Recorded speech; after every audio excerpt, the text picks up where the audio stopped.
Okay, now we're back for real this time with a very special office hour with my supervisor, Professor Clifton Cunningham, or Supreme Leader Cunningham, as he's known to me. Thanks for having me on the show, Christoph. And today we're gonna rip into my postdoc applications and see what's wrong with them, see what's right with them, and basically edit them live. So, and of course, all of y'all are welcome to chime in and let us know, what you think. Maybe ask questions too. Who knows? Who knows? We're gonna get freaky with it today. What should we start with? I guess the teaching statement. This Sounds is the first thing I pulled up. Yeah. Yeah. Maybe I will just take a quick second to go post on Twitter. Get more people in stream here. Sure thing. Live postdoc roast happening now. Yeah. And then someone told me. When have I ever roasted you? Well, you're gonna do it right now, Yeah, aren't but you? that's not an answer. Maybe you should have. Maybe you should have been roasting me more this whole time. Yeah. Okay. Let's start. Let's start with my teaching statement. All right. But that's not the beginning, is it? Yeah. No. Yeah. Yeah. Okay. And your viewers can see this? Yeah. They should be able to see this on Awesome. screen. Yeah. Awesome. Yeah. Very, very good. Very good. Yeah. Okay. Yeah. So I don't know. Should I read it out loud, or It's your show. I guess so. Yeah. So maybe we'll just go paragraph by paragraph, and then you can tell me if there's something to talk about in that paragraph. Sure thing. I believe the most important asset that any educator can have is a strong enthusiasm for their subject, the ability to convey that enthusiasm to the students. I can clearly recall the passion with which my calculus instructor explained to me converging infinite series, and I recall thinking to myself, that's what I want to do. I want to teach people about mathematics with that energy. Opening paragraph. Yeah, it's a bold opening. It's because think about your audience who's reading this. This is the committee part of the process, right? Right. Your postdoc supervisor is primarily focused with your research and other things that we'll talk about. Yeah. But your postdoc supervisor has to convince the department and the other people on the committee that you can do what the department needs. Right. Which includes teaching. Right. Right. So you're starting off with saying, I'm passionate about teaching, which you clearly are, and is clearly true, but you might not want to lead with that. You might want to lead with something that says, I can do what you're going to want me to do. I see. Right? I see. And the reason I can do it is because I have experience doing it. Yeah. And the reason I can do it is because I can certify that I can do a good job teaching these courses because I've got great reviews and things like that. I see. That partly answers one of my other questions. Good morning, Ken. Well, afternoon, I guess, for us now. But one of my other questions was there's one thing I'm confused about, the teaching statement, should it be more about teaching philosophy? That's what I tried to impart in the first paragraph, but then I realized the rest of my statement is more just backing up my teaching credentials. And I don't know, there's no uniform answer to this. Right. If who you've applied for has asked for a teaching statement, they usually say something a little bit more about what that means, like a statement of teaching philosophy, sometimes they say. Right. In which case this opening is if you quickly go to your philosophy, passion isn't your philosophy, right? It's great that you have that, and that's a requirement, but even if the goal is to write a document about teaching philosophy, still not convinced that this is the right way to open. And again, it's because it's a committee that's reading this. Yeah. They're going to scan it very quickly. I see. They want to know an answer to a very specific question. can you teach the courses that they're going to ask you to teach I see. without causing problems, without like, messing up so badly that they have to bring somebody else in, or, like you don't know how to grade or how to calibrate what you're doing to the audience and things like that. Right. Right. So you think I should lead more with the stuff that's evidence of the teaching I can do? Yeah. So, Yeah. I mean, then do I start? Because this first... Oh, by the way, Leo Lectures says hi. He claims he's my online advisor on how to be cool and funny. Okay, awesome. Which is pretty true, I would say. Yeah. But should I go... So I decided to put things in reverse chronological order. Yeah. So that's why my YouTube appears first, because that's like the most active thing. And then after that, I've also got this like other teaching stuff. First of all, nobody watches your YouTube channel. There's nobody here, right? Damn. Okay, that's the roast. That's Here the we roast go. part. There's the roast. That's the Damn, I'm roast. getting roasted by my own supervisor. I don't want to, disappoint. But even then, like the job isn't to do a YouTube channel. I see. Right? I see. The job is to teach courses. Yeah. So, I mean, part of my thinking was just because it is like an education outlet and like, it demonstrates, 100%. But I guess maybe it can still go in there, but at the end. Exactly. Yeah. Like you want to start by saying, okay, the thing that they're looking for, can you teach these courses? How do we know you'll do a good job? Yeah. So does it... hit with that right away. So should I start right here with this first paragraph about like I'll be... Yes. I mean, it's a one sentence paragraph, but it's just in winter I'll be teaching this, and then it's sort of reverse chronological order of the other. Okay, but again, is to make the point that you can teach. There are other things to do other than saying I'm teaching. I see. Right. So you could just start by saying I'm a seasoned instructor. I have taught lots of courses. I have great reviews. And your chronology doesn't tell them that either. I see. They have to invest too much to go too far down to figure out that you've done a lot. And by the time they get there, they still haven't seen that you can do it well. Right. So you want to say... so the first paragraph should be more of an overview, just saying like, I'm seasoned, I have experience in research and teaching. Yeah. I have experience in teaching. This is about the teaching. Yeah. I'm a seasoned instructor. I have great reviews. I have mad skills. I'm innovative. Mad skills. I'm innovative. I've taught to all kinds of populations, all sorts of levels. I'm adaptable. I can teach everything from prisoners to professionals. Right. Right. Yeah. Right. And then like you get them past that moment where they just want to know, can you do the job?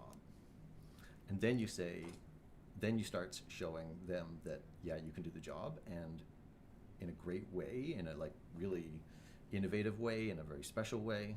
That's right. That's euphemism, special. Right. And then you hit them with like things like the YouTube channel, like and they're like, oh wow, okay, so he can do the job, yes, but like now he can do this other thing. Right.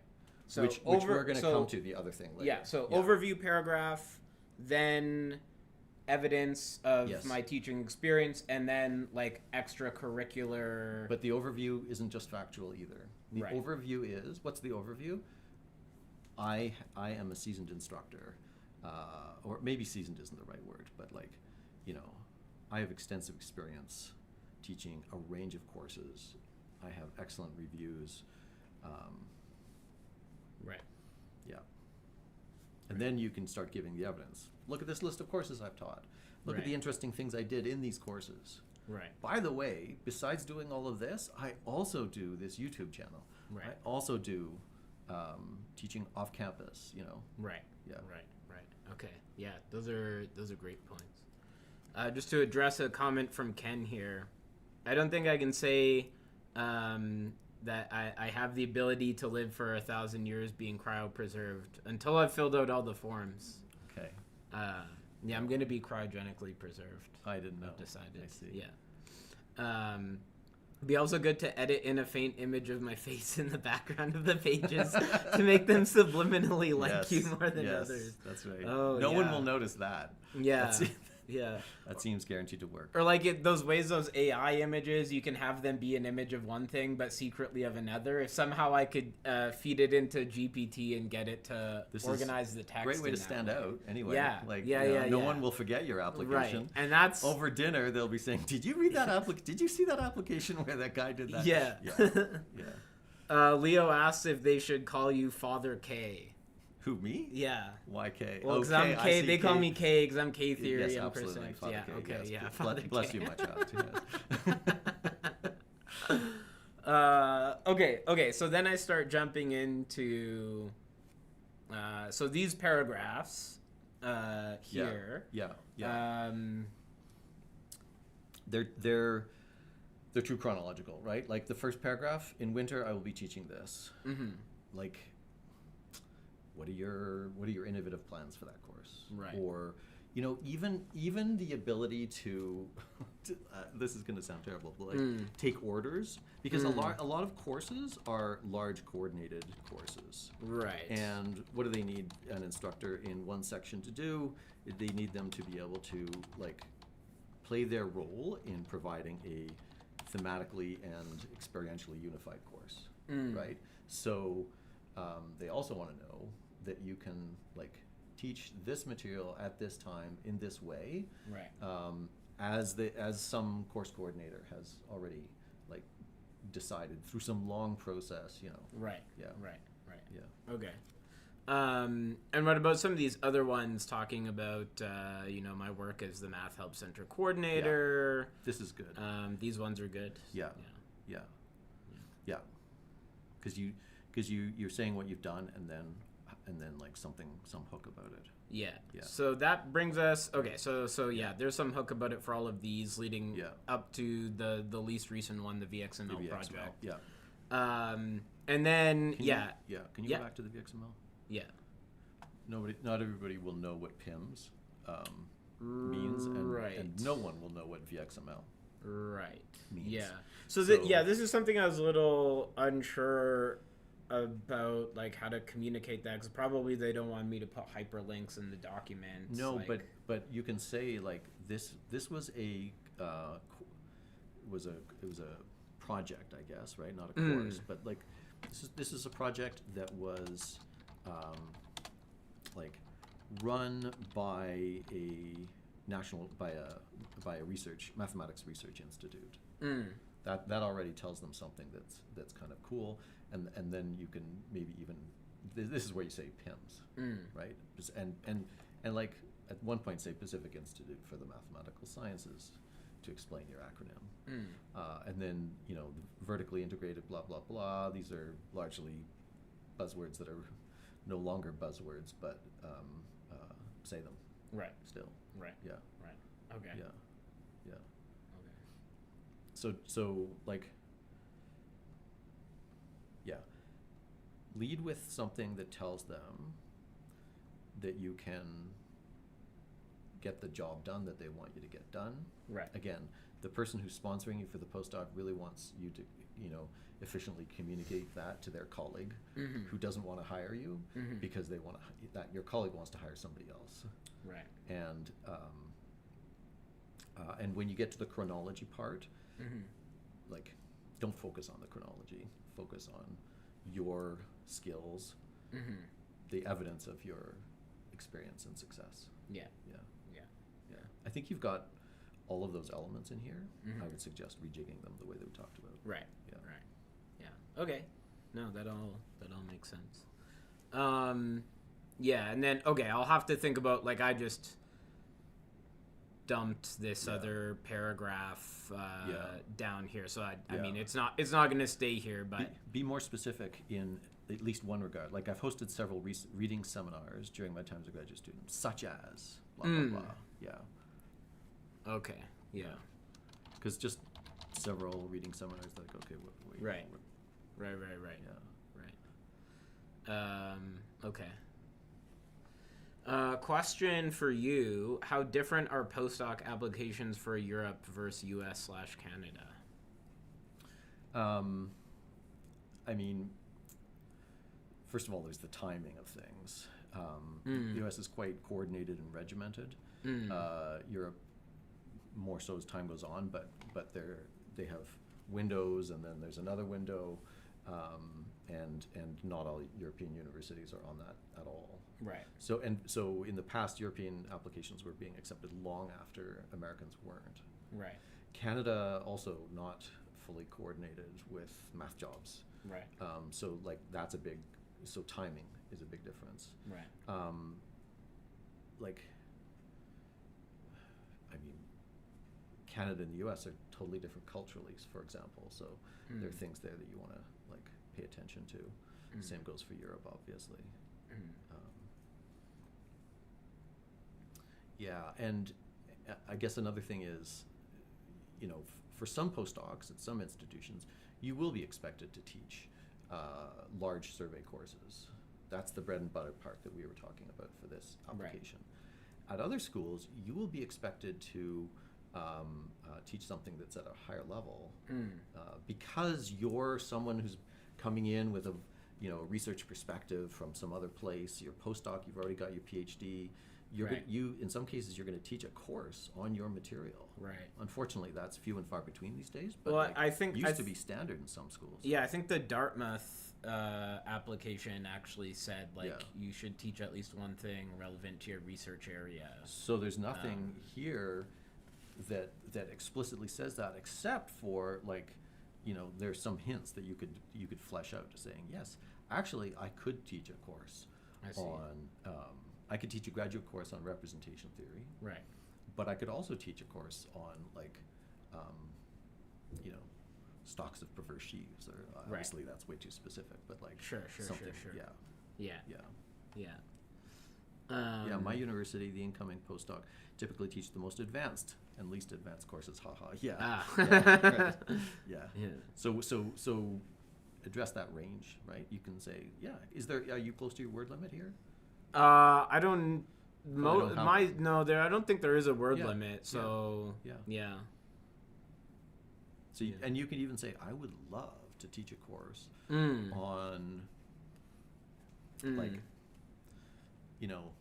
a graduate course on rings and modules should be a graduate course on abelian categories. I would love to teach a course on abelian categories that covers the core graduate material in rings and modules, but also does homological algebra, because you should study the derived category of the abelian category, right? Like you can pitch a cool idea that you have for a course. That is very interesting. Odds are you won't get a chance to teach it. Right. But especially at these places, I think there may be time for me to still resubmit materials to the Dartmouth application. If you know that that's culturally something that can happen there, you should absolutely include that. Yeah. Hello, Sultan. Hopefully this video will be useful for you as well. Categorically, friend of the channel here. Says, what are red flags asks what are red flags in a postdoc application? What are red flags in a postdoc application? Well, obviously in the teaching statement, lack of experience. And it is possible for a grad student to not have a lot of experience that matters. And the experience that matters is teaching. Right. So what if you have a grad student who hasn't done any teaching? That's a red flag. Right. People are going to be like, well, why did the department not ask them to teach? Yeah. They know that that's an important thing to give their graduates an opportunity to do, so that they can apply successfully at the next stage. That's one flag. I would say in the research part,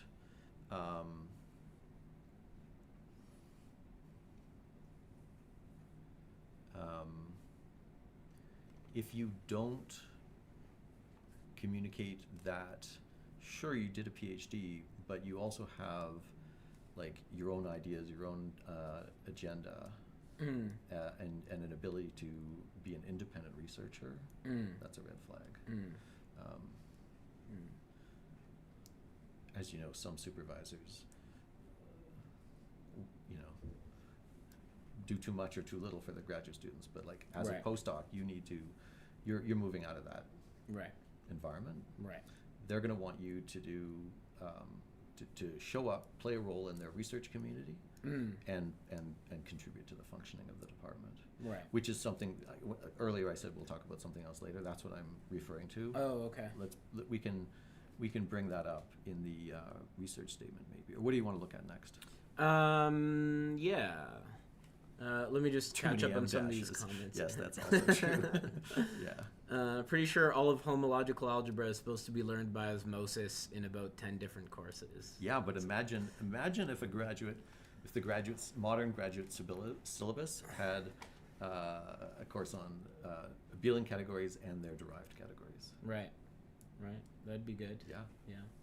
I would like to teach that course, but partly because it would make me learn it properly as well.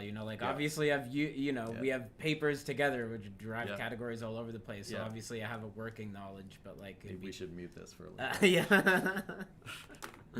Well, there's a question about green. So hang on, are we good on this for now? I'm happy that there's a lot of useful comments I think you've given me. Yeah. So yeah, we could go over to, I guess, the research statement. Whatever you like. But there's a question from Leo about green flags. So particular things that you think are green flags, maybe. Yeah. Okay. So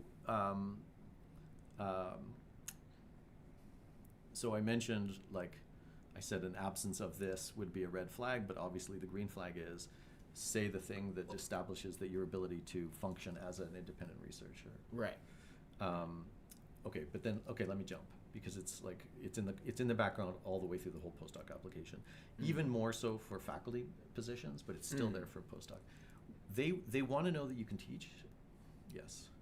They want to hear about all your brilliant research work, your work and research plans. Yes. But they also want to know that you are going to contribute to the community. What does that mean? That means that you're the type of person who's going to engage. Sit on committees and stuff. Not so much sit on committees. Postdocs typically don't do a lot of that.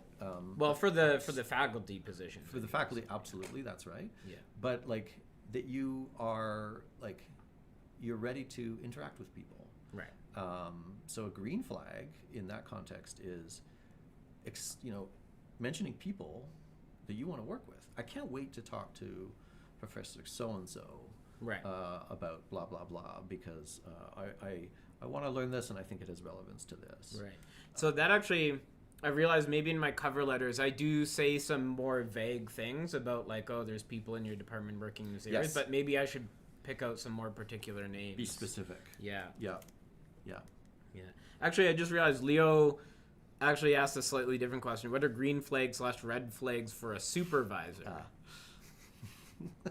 Well, for red flags, I would have no idea. For red That's flags. Right. For green flags. For red flags, stay tuned for the next 5 minutes. Yeah.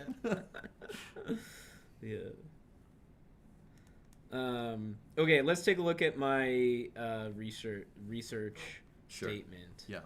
My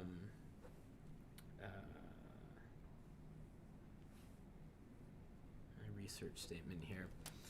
So, I guess we'll just start digging in. I'm going to do the structural comments first, right? Because you've got a section called past. Yeah. Present and future. Is that right? Yes. Yeah. Reverse chronological order doesn't matter. Should I have an introductory paragraph here before least, everything? Yeah. Okay. Yeah. Yeah. Maybe I'll put that in here. I think that so I've seen this. I've seen you do this in other contexts, right?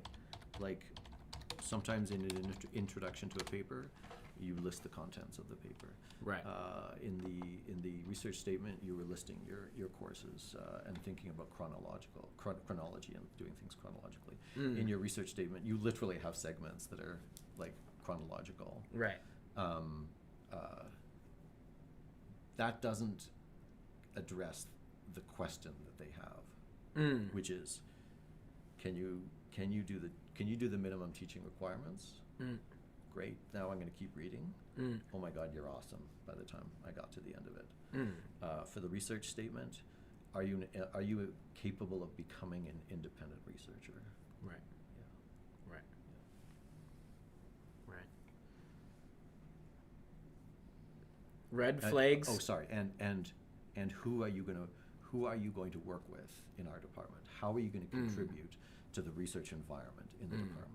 So take yourself out a little bit. Right. Yeah. Right. Nerdy Quagsire here says red flags for a supervisor if they have a standing desk.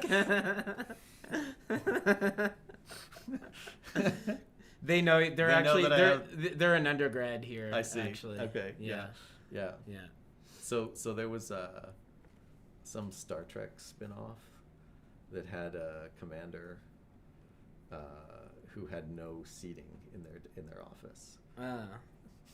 I always like that.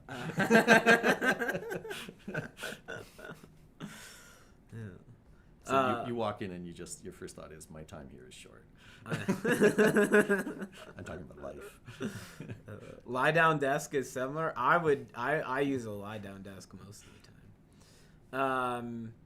So do you think I should not bother with a past, present, future at all? Or like, because for me it was just like, well, there needs to be some structure to the paper, and for sure. For me, I just figured, well, that is a structure I could give it, so it just helps me. As long as it's fine, as long as it's not like the only thing that's happening. Yeah. And I think leading with past is no, it's like what you're doing now matters more. Yeah. So reverse. Yeah. Reverse order. Yeah.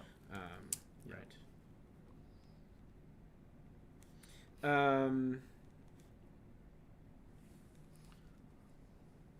Yeah. So where does Ken go to school? I don't know where Ken goes. I don't know if Ken wants to reveal. Maybe some people are of like private online person, unlike me. Hydraulics, because I want to work there. Oh right, yeah. Start a new PhD under Ken just so you can have a hydraulic desk. Absolutely. Why not? Yeah. However, most of our offices have no windows. Oof. Too much. Yeah. Do you have any good math jokes? There are 3 kinds of mathematicians in the world. 3 kinds, right? Those who can count and those who can't. Pretty good. Oh, Ken's in Boston, so maybe I'll meet Ken IRL if I do end up at Northeastern. Yeah, I don't know. Should we just jump into paragraph 1 here? Yeah. So the main result of my second most recent preprint, which has been submitted for publication, is to establish one direction of the Gross-Prasad conjecture for connected reductive group over p-adic field. An L packet contains a generic representation, if and only if this L function is regular at s equals 1. Our proof relies on the geometry of Vogel varieties. The restriction of each Langlands parameter to the V group determines an infinitesimal parameter, and for any infinitesimal parameter, one may form the variety V lambda, maybe I should add the word Vogel in there, of all Langlands parameters with infinitesimal parameter lambda. However, it is not the points that are in one-to-one correspondence with such Langlands parameters, but rather there is a reductive group which acts on V lambda in such a way that the Langlands parameters are in bijection with these finitely many orbits. Okay. First comment is in the first sentence. It's a little jarring because your reader is thinking, wait, well, there's another paper? You're talking about this paper, but you're referring to another one, my second most recent. I would just drop that. You've already said it's past. Right. Right. In such and such, right, I establish one direction of the Gross-Prasad conjecture. Right. And then that's fine if you want to state it. Right. So I'll take something like that out. Or just in this paper, in blah, blah, blah. Right. I establish one direction of,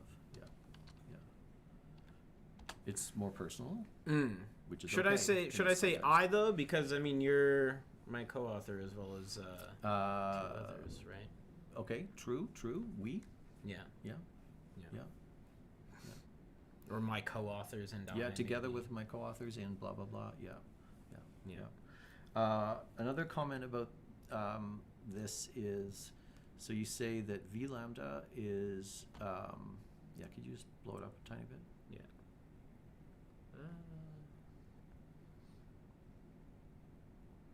V lambda is the variety of Langlands parameters, but then you said it's the orbits that are the Langlands parameters. Are in bijection with the Langlands parameters. Yeah, but the points, the points are, like points of V. Every point in V gives you a Langlands parameter. That's true.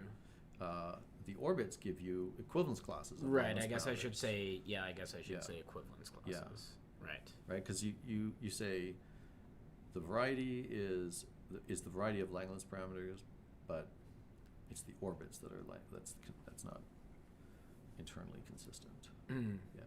Mm. Yeah. Yeah. Okay. Yeah. Okay. Next sentence is good. Paragraph. I mean, I'm reading it. Mm. Yeah. Crystals. Yeah. Yeah. Yeah. Maybe I'll just put it on the screen. Yeah. I'll look at some comments while you're. Yeah. Good afternoon. Good afternoon, Arad.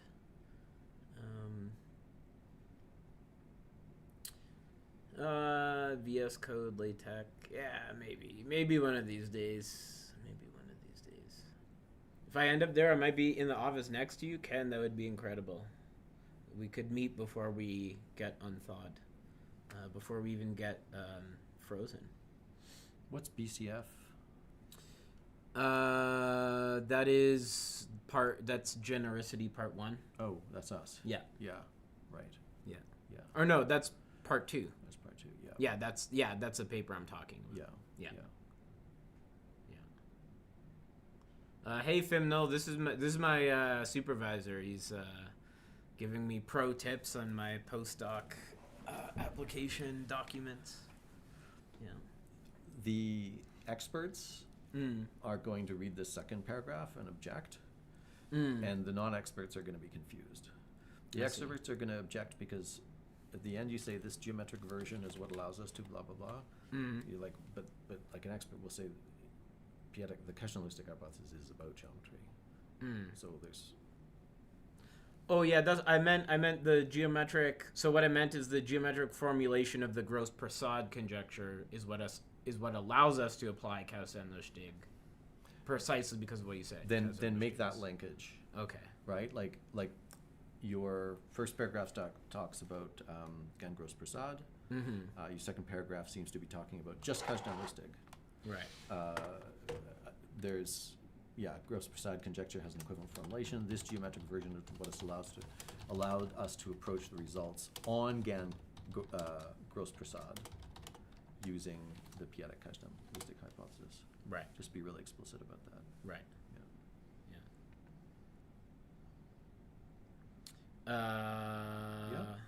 Yeah. Okay. Yeah. But generally good. So far? Okay. Yeah. Good that you mentioned D modules for sure. Right. I don't think you ever say microlocal analysis. No. Should I? Yeah, you should.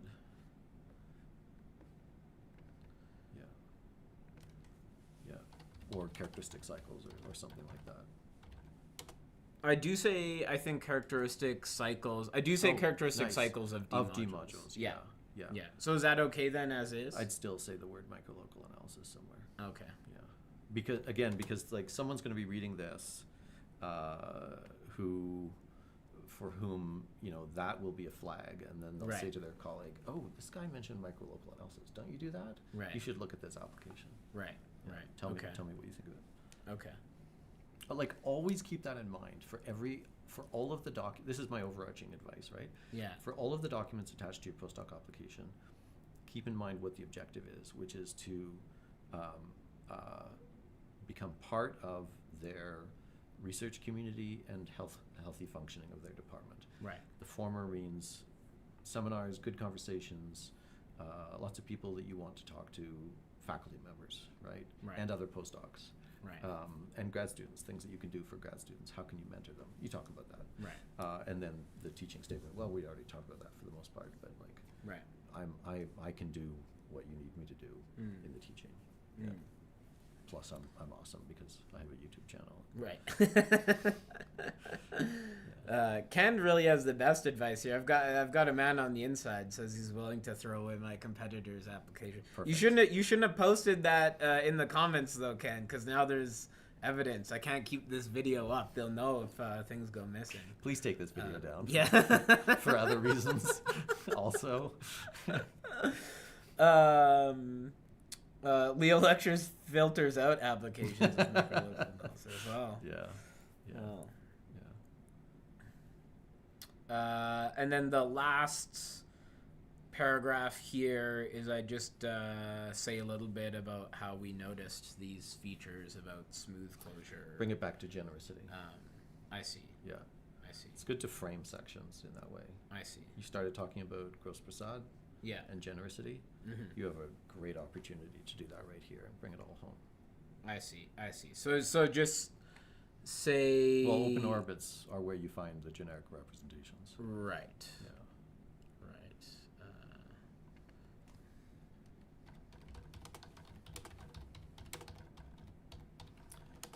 Okay, another general comment.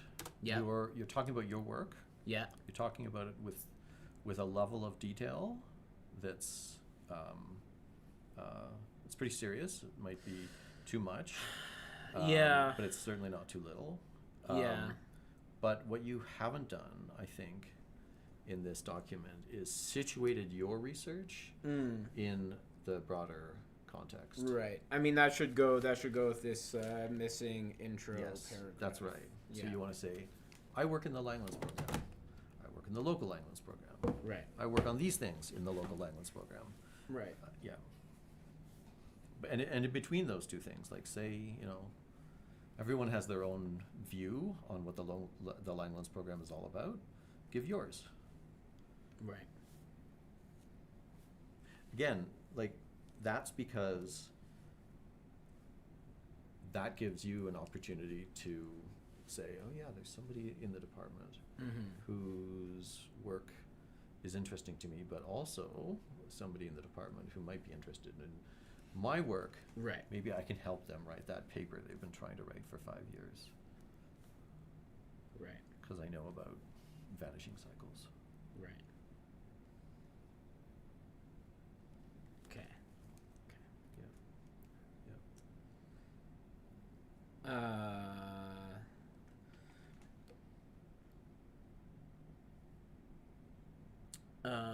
So my most recent, so then the present section, and here I talk about the thesis paper.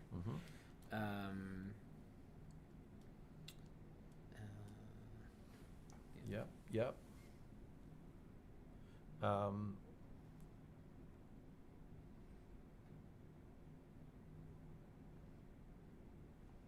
Yeah, I think your contribution is more than technical details.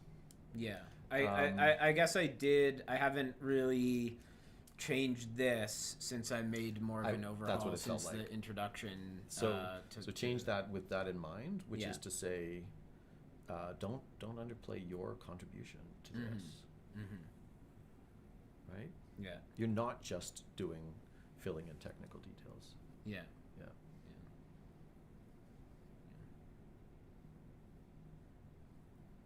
Okay. Yeah, Ken, I do have to-do notes. Like, I've got that on some of my for whatever reason, I remember I was using this and it wasn't, there was something weird going, it was conflicting with something else in Tech Studio. I don't know, but like in an overleaf document of one of our papers that I'm working on, it's full of to-do notes. Yeah. So yeah. Okay, yeah, so... Same point here, right? Yeah.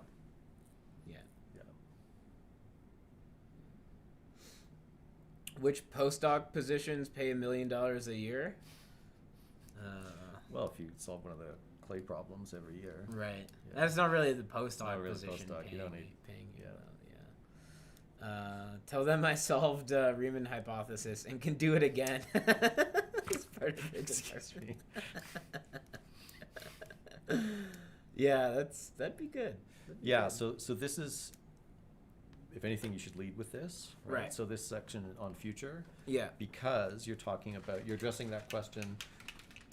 Can you be an independent researcher? If so, what do you want to do? Where do you want to go? Right. Who do you want to work with? Right. Why should they hire you Right. for that? And, Right. and so in this, you're talking about the Barcini-Troppa work, you're talking about the Atlas. I would even play up, essentially you're talking about a p-atlas, right? Right. You're saying we should have a p-atlas. Right. I totally agree. I would play that up even more. Right.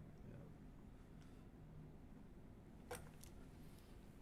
Maybe copyright first snag the URL. Right.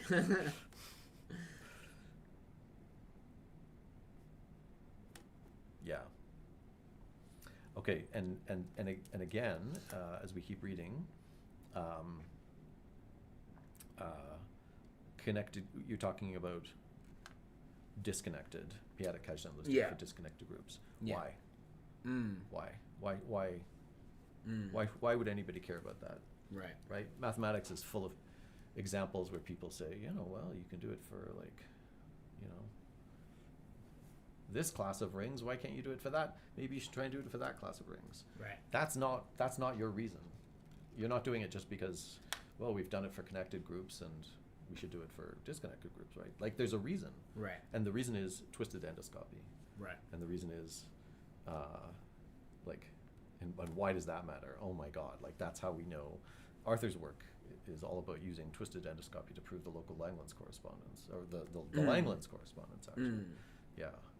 Yeah. Right. You have an opportunity here to situate your work in the context of larger concerns. Right. Yeah. Right. And that's how you get over the hump of wait, this is all technical stuff about this guy's field, and one person will know what that means. Right. If you're talking about right, especially why whenever what you you're organize doing, this so that this section is first. It comes right after you've just said, my work matters to where the Langlands correspondence is going. Right. Right.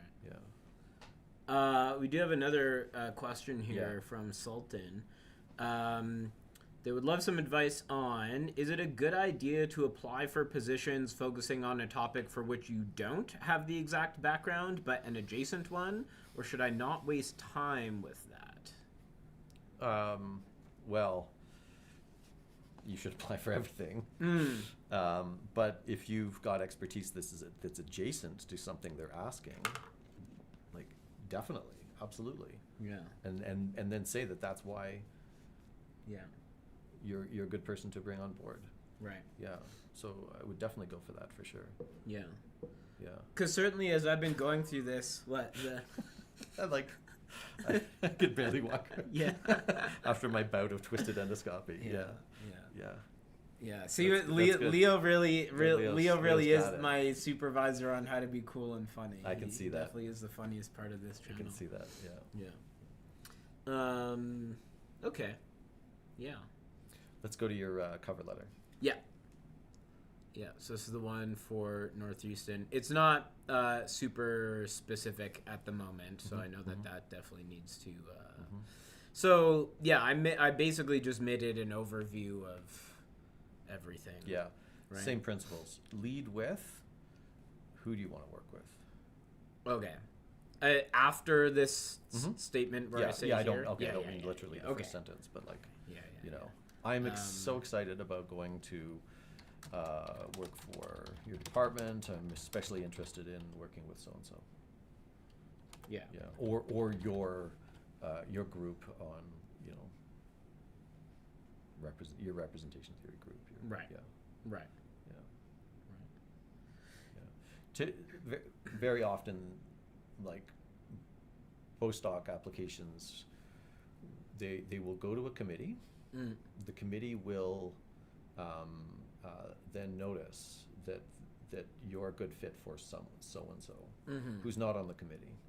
And so they bring that person in, or they send the file to that person, and ideally that person becomes your champion. Right. And then pushes it. Right. Yeah. Right. And so that's why I'm saying you have to keep that in mind as you're writing it.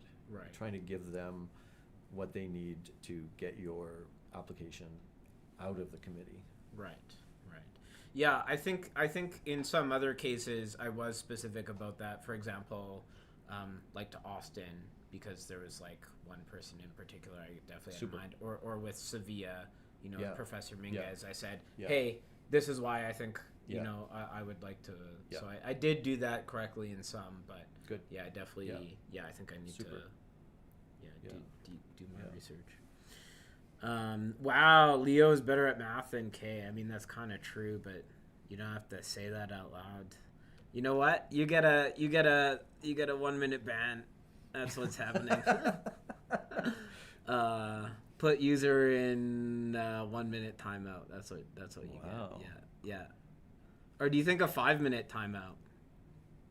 This is but this is the same. By the way, this is the same undergrad that said being at a standing desk is a red flag. So maybe 5 minute timeout.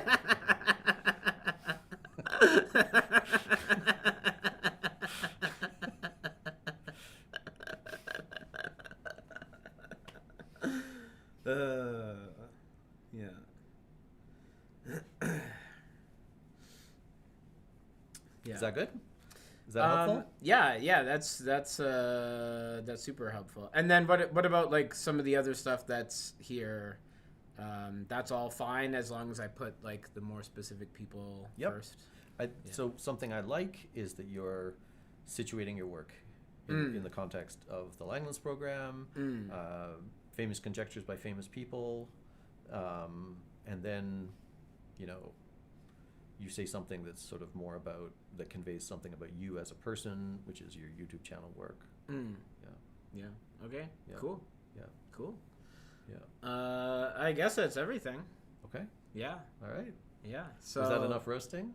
Are I your think viewers so. disappointed? Yeah, I don't know. Maybe you should have like made fun of me more. I don't know. Wouldn't think of it. Well, this is on anyway. Yeah. Yeah. Well, so hopefully this has been helpful to some people. I hope so. Yeah. I mean, it was helpful to me. Yeah. It was helpful to me. So yeah. Yeah. I hope this helps people more generally too. Yeah. Well, thanks. Yeah. Thanks for joining me. Yeah. Very good. Thanks again for having me on the show. And QE